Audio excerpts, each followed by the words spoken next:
Ó, o tema 4 vai falar sobre meio ambiente dentro do continente asiático. E o livro ele vai abordar, na verdade, nessa parte, os problemas ambientais que estão mais acontecendo, que mais acontecem dentro do continente asiático. Problemas ambientais, né? E problemas ambientais que são aí decorrentes de atividades antrópicas, ou seja, que o ser humano realiza no meio, né? E provoca ali um reflexo, uma consequência ou várias consequências nesse meio. E também na sua vida. De manhã eu falei muito dessa questão de que a gente precisa se colocar dentro do meio ambiente. Às vezes o ser humano ele vai analisar um problema ambiental e ele é como se ele estivesse sentado na cadeira e olhando para aquele problema ali, bem longe. Aí faz, vixe, aquele ali não vai me afetar, não. Tá ali, então, o problema tá acontecendo em tal região, em tal país. Não é na minha região, não é na minha rua, não é na minha casa, não vai me afetar, não. Vai afetar sim. Vai afetar sim, com certeza. Mais cedo ou um pouco mais tarde, a curto prazo ou a longo prazo, aquele fato ali que você está ignorando hoje, ele vai atingir você, ele vai atingir sua sociedade. Então, qual é o meu papel? Eu faço parte do meio ambiente e o ser humano é uma espécie da natureza. Nós fazemos parte da natureza, fazemos. Nós somos a única espécie, né, de todas, que tem o poder de raciocinar, de pensar, de agir, de fazer algo, de reverter situações. Nós somos a única espécie. E o que é que a gente faz? O que é que a gente fez até agora? A gente está lutando por isso, por reverter esses problemas que a gente já ocasionou, que o ser humano já ocasionou no meio. Não, né? Pelo contrário, os noticiários, eles revelam que, na verdade, o ser humano está se auto-sabotando diariamente, está se autodestruindo diariamente. E as pessoas pouco refletem sobre isso. A gente fala muito de, eu preciso conscientizar fulano sobre as questões ambientais. Eu, Ana Beatriz, não estou aqui para conscientizar ninguém. Até porque ninguém conscientiza ninguém. A consciência é sua, é minha, é de todos, né? Todo mundo tem a sua consciência. Então, eu não vou depositar consciência em ninguém. Eu vou tentar sensibilizar vocês. Então, a gente vai falar de alguns problemas aqui agora que vocês precisam se inserir nesses problemas, porque são problemas que não acontecem só na Ásia. A gente vai ver, a gente está falando de Ásia até agora, mas tem muita coisa que tem na Ásia, que tem no Brasil, que tem aqui no resto do continente americano, que acontece no mundo todo. Então, a gente precisa se inserir. E quando fala de problemas ambientais, tem que saber que você, eu, nós fazemos parte do meio ambiente. Nós somos a causa de muitos problemas, muitos não, né? Grande quantidade deles. Somos a causa de muitos problemas e somos também a solução, de certa forma, já que nós somos a única espécie pensante que raciocina, que pode fazer alguma coisa. Então, vou perguntar a vocês, vou falar de alguns problemas aí ambientais e vou perguntar a vocês quais soluções seriam viáveis, o que é que a gente deveria fazer para resolver tais problemas, tais circunstâncias. Por quê? Porque você precisa saber que você é um aluno, você tem em torno de 15 anos, 14, 15 anos, e você é um ser pensante, e você vai fazer diferença, você faz a diferença, certo? No mundo, e você vai fazer ainda mais futuramente. Então, você tem que saber o que ocorre tanto no mundo, quanto no seu país, quanto na sua cidade, quanto na sua rua, e tentar reverter essa situação. É por isso que todo mundo é político, certo? Política envolve poder de decisão, poder de raciocinar, poder de agir. Todo mundo é político. Então, quando a gente falar aqui agora desses problemas ambientais, eu vou perguntar a vocês soluções. E aí vocês vão jogando aí coisas que poderiam ser feitas, certo? Já que nós fazemos parte desse meio e nós somos tanto a causa quanto podemos buscar aí soluções para resolver tais problemas. Então, vamos lá. Dentro do continente asiático, a gente vai ver que existem alguns problemas ambientais, que são mais urgentes de discutir e de até de resolver. Quais são eles? Alguém já leu esse tema 4? Quais são os problemas ambientais aí que são mais urgentes, que são mais falados no livro, nesse tema aí?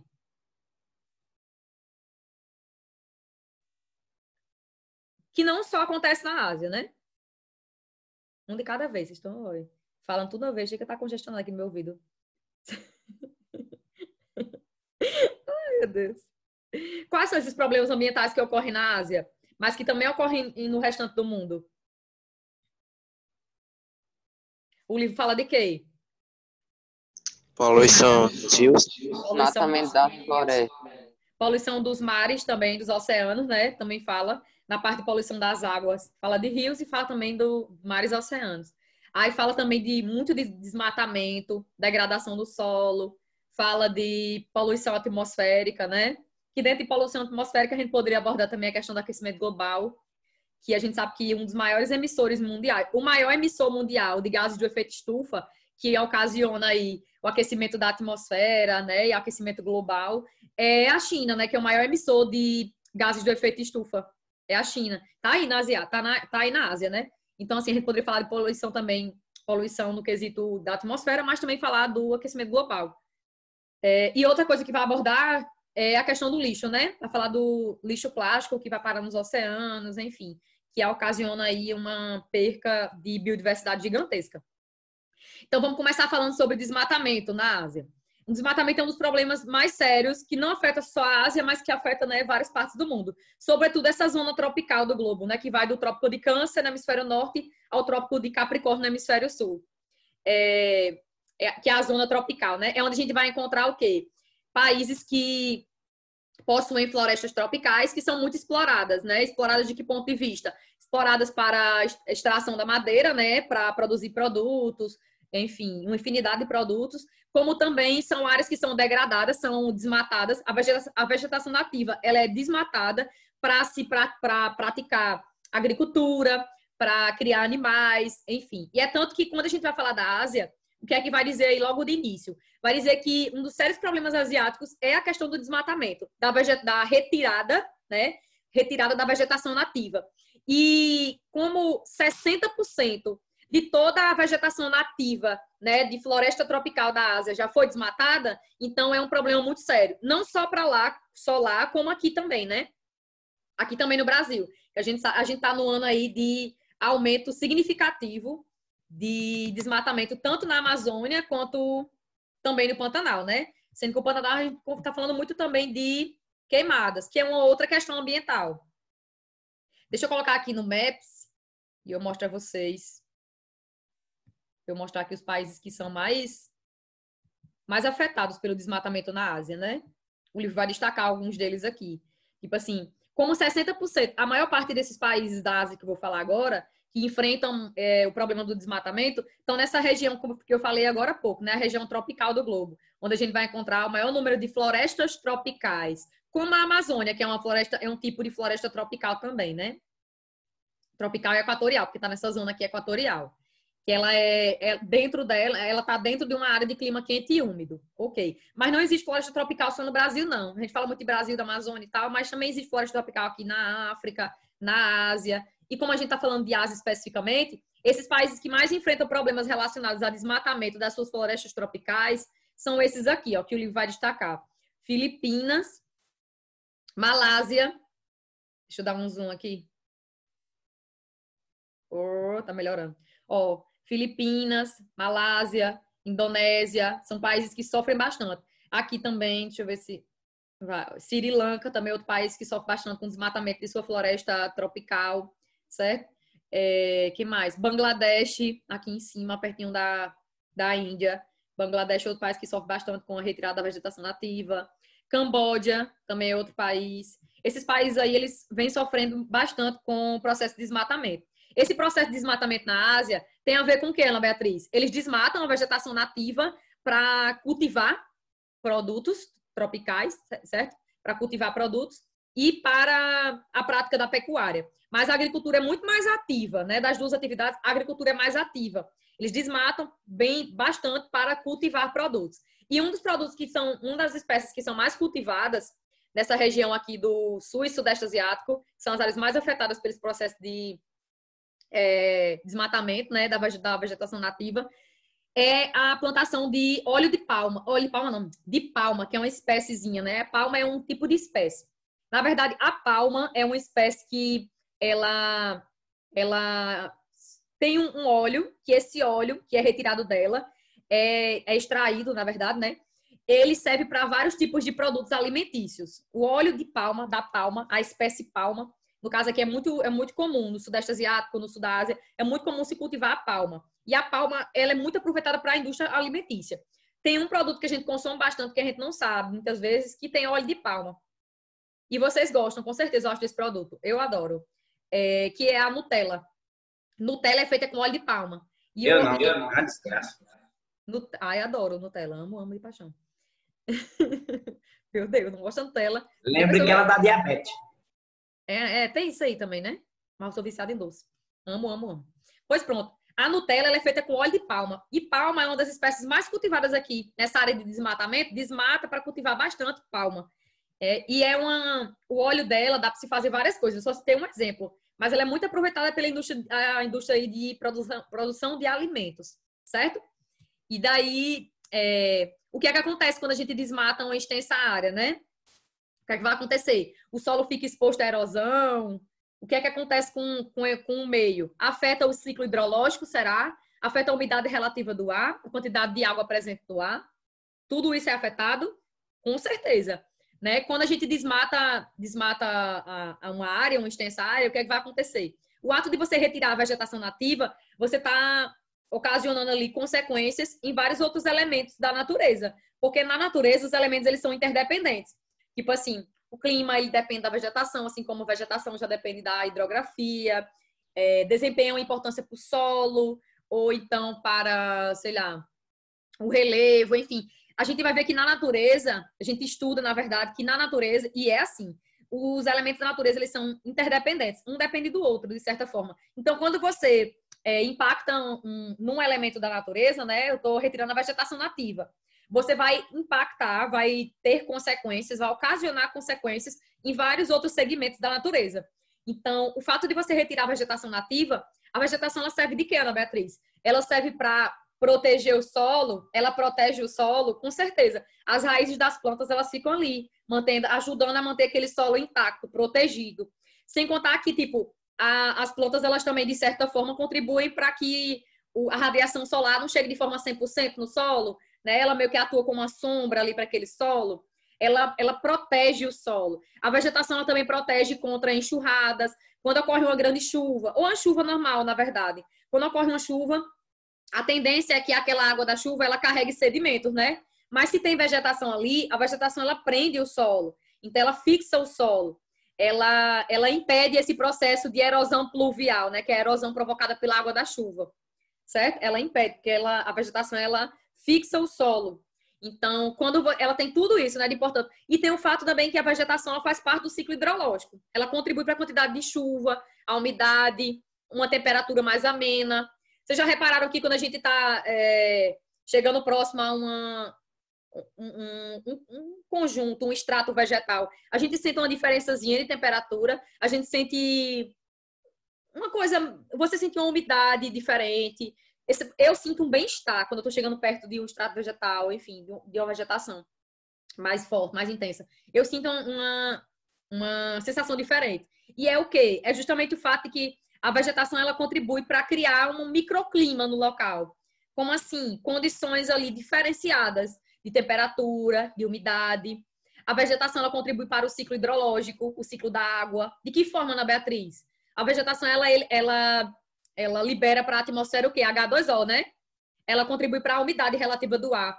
Então, ela libera água em estado de vapor. Aquela água, ela vai subir na atmosfera, vai se encontrar com ar mais frio, em camadas mais elevadas da atmosfera, e vai condensar. Ou seja, vai passar de estado gasoso para estado líquido, e vai formar as nuvens.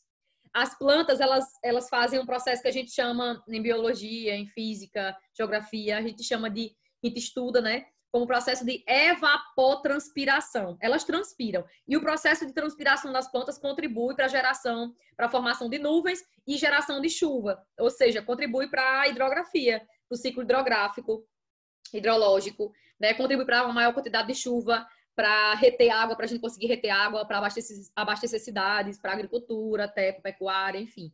Para uma série aí de coisas que mantêm a nossa sobrevivência aqui nesse planetinha. Então, eu falei de muitos aspectos positivos da vegetação, né? Para que ela serve e tudo mais. Agora, imagine que você retirou essa vegetação. Você retirou 60% de toda a floresta tropical da Ásia, ela já foi desmatada. Desmatada para praticar agricultura. Sendo que você está deixando aquele solo o quê? Quais são as consequências desse desmatamento? Quais são as consequências? Eu estou pensando em fazer um bem. Eu vou cultivar e vou criar animais aqui. Eu não vou degradar, não, o solo. E essa vegetação não vai fazer falta para mim agora, depois, não vai fazer falta, mas vai sim. Pode ter certeza. Por quê? A gente sabe que com a retirada da vegetação tem alguns reflexos, né? A temperatura, ela consequentemente vai aumentar, a umidade relativa do ar vai diminuir, a formação de chuvas, consequentemente, pode diminuir drasticamente também. Enfim, o solo vai ficar exposto, vai ficar descoberto, vai ficar exposto à erosão, tanto a radiação solar, vai ficar exposto à radiação solar, vai ficar exposto à erosão pluvial, né? A erosão eólica, vai ficar exposto à erosão esse solo, porque ele está descoberto. Então, imagine aí, esse solo que eu retirei a vegetação é um solo descoberto, e aí acontece uma chuva, né? Grande chuva ou uma chuva normal, enfim. O que é que essa chuva faz? A chuva é um agente erosivo. O que é erosão, Ana Beatriz? Me lembre, no sexto ano isso. Erosão é o processo de desgaste e transporte de sedimentos. Sedimento é tipo a terra que a gente pisa no meio da rua. É exatamente isso. Então, imagine que eu retirei a vegetação, deixei aquele solo desprotegido, e aí aconteceu uma chuva. Aquela água da chuva, ela vai lavando o solo. Ela lava, ela retira os nutrientes do solo, ela leva consigo os nutrientes do solo. Então, eu vou empobrecer esse solo, assim, com o tempo, de forma exorbitante. Eu vou só empobrecendo esse solo. E a chuva contribui para esse processo, porque ela lava o solo. Sem contar que a chuva, ela leva consigo, para outros locais, ela vai levando consigo o quê? Sedimentos. Aquela areia ali do solo, aquele solo que não tem mais vegetação, foi desmatado, enfim. Aquele solo desprotegido. Ela leva aquela areia, aquele sedimento que eu tô falando até agora. Ela leva para outros locais, sobretudo para rios. E aí eu já vou estar contribuindo para um outro processo, um outro impacto ambiental, que é o assoreamento dos rios. Muitos rios são assoreados pelo fato de que a gente tem solo próximo ali a ele, principalmente as margens do rio, né? A gente retira a vegetação e aí, quando ocorre a chuva, aquele solo desprotegido, aquele sedimento ali, ele vai parar dentro do rio, assoreando o rio. Quando você fala nesse nome assoreamento, você está falando o quê? Você está falando do processo de deposição de sedimento dentro do rio. Em outras palavras, para vocês entenderem, um rio assoreado é um rio cheio de terra. Sabe aquele rio que você entra dele para tomar um banho, tá cheio de terra embaixo? Aquele é um rio assoreado. Muitas vezes é um rio assoreado. Por quê? Porque nas proximidades dele, possivelmente retiraram a vegetação, e aí aconteceu uma chuva, e aí todo o sedimento próximo ali a ele foi sendo depositado dentro dele. Rios que são assoreados são rios que não comportam muita água, são rios que eles tendem a transbordar mais facilmente, isso pode ocasionar um outro problema social, né, socioambiental, enfim. E aí, ó, tô falando o quê? Tudo isso para quê? Para vocês entenderem a importância. A importância da vegetação, a importância da gente conservar, da gente utilizar de forma racional, né? E se você utiliza, você tem que reflorestar, você tem que plantar novamente. Então, isso seria o correto. Mas, enfim, o livro até destaca aí 3 países, que no caso aqui vai ser, ó, a China, né? China, aqui em cima, China, Laos, que faz fronteira, né? Pertinho, e Vietnã. São países que foram, sim, bastante devastados também. Sua vegetação nativa foi devastada, mas que eles vêm aumentando as áreas de reflorestamento. Vem aumentando as áreas de reflorestamento. Tá lá no finalzinho dessa primeira página aí do tema de vocês. Então, eles vêm aumentando as áreas, expandindo as áreas de reflorestamento. Embora venha já sofrendo bastante e sofrem até hoje com desmatamento. Ok? Então, a gente falou que o desmatamento é um problema sério, falou da importância da vegetação, e falou também... Quer dizer, não falou não perguntou vocês, não disse que ia perguntar, nem perguntei, foi? Soluções. Quais seriam as soluções para essa questão do desmatamento? Qual solução a gente poderia tomar? Ou quais soluções?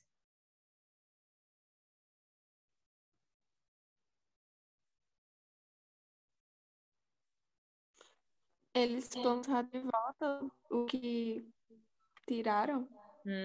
Reflorestar? Por causa que muitos tiram, mas não plantam de novo. Não, planta de novo. Aí... Exatamente. Achando que o problema não vai se refletir na sua vida, né? Só no futuro. E o futuro, ninguém tá nem aí pro futuro, né? Muitas vezes. Ei, minha voz tá travando. Porque tá dizendo aqui que minha conexão tá fraca, tá instável. Travou uma vez, só que, tipo assim, deu pra entender. Tá. Pra mim só travou uma vez. Parece uma mensagem aqui agora dizendo que tá instável, se eu puxar isso. Pois pronto. Me diga uma coisa, será que o ato de reflorestar, só o ato de reflorestar, resolve o problema do desmatamento? Pense no Brasil, Não. o que é que a gente poderia fazer aqui no nosso país? O que é que o governo, o que é que a administração pública deveria fazer? Para que as pessoas se sensibilizassem mais? Fiscalização. Fiscalização, falaram isso de manhã também, aumentar a fiscalização, mas será que só a fiscalização resolve? A gente tem uma legislação ambiental, a gente tem leis ali de proteção ambiental boas, será que são bem aplicadas? Será que existem punições, multas severas para esses problemas, para problemas relacionados a desmatamento, a queimada? Será que a gente tem isso? Será que isso deveria ser mais ampliado? Eu acho que sim. Outra coisa que ninguém falou até agora, é educação. Eu sempre acredito que, na verdade, a maior parte não, todos os problemas sociais que a gente enfrenta, a raiz deles é a educação. É a educação, não tem para onde correr. A gente só vai resolver problemas sociais, desigualdade econômica, desmatamento, poluição, quando as pessoas tiverem educação suficiente para isso. Porque às vezes você nota assim, é uma pessoa muito, eu conheço uma pessoa que é muito inteligente, mas ela coloca lixo sempre na rua. Ela tá comendo alguma coisa, ela sempre coloca lixo na rua. Não tem esse jeito que é assim, né? A pessoa é muito inteligente, mas as ações dela não são ações coerentes com o cognitivo dela, com a inteligência dela. Tem gente que é assim, né? Aí você faz... realmente essa menina é muito... Esse pessoal, esse menino, essa menina é muito inteligente, mas parece que não usa. Não é que não usa. É porque são pessoas que levaram a vida a decorar coisas. A educação não foi libertadora. Quando a nossa educação não nos liberta, não ensina a gente a criticar, a pensar, a refletir, não leva a gente a reconhecer que nós somos oprimidos em um sistema opressor, então a gente não vai mudar nunca a nossa realidade. Enquanto você não perceber que você é uma pessoa oprimida, é claro, a gente vive numa condição um pouco melhor que outras pessoas, mas você é oprimido também, como várias outras. Então, quando a gente não perceber isso, a gente não vai mudar a nossa realidade. Tá entendendo? Até por isso que muitas vezes tal pessoa é tão inteligente, mas ela não consegue botar em prática isso. Não consegue por quê? Porque a educação dela não foi libertadora, não libertou ela. A educação dela não motivou ela a ser uma pessoa melhor. A educação dela não foi crítica, não foi uma educação que permitiu um pensamento que fosse além do livro didático. O que eu tento fazer com vocês é fazer com que vocês vão além do livro de vocês.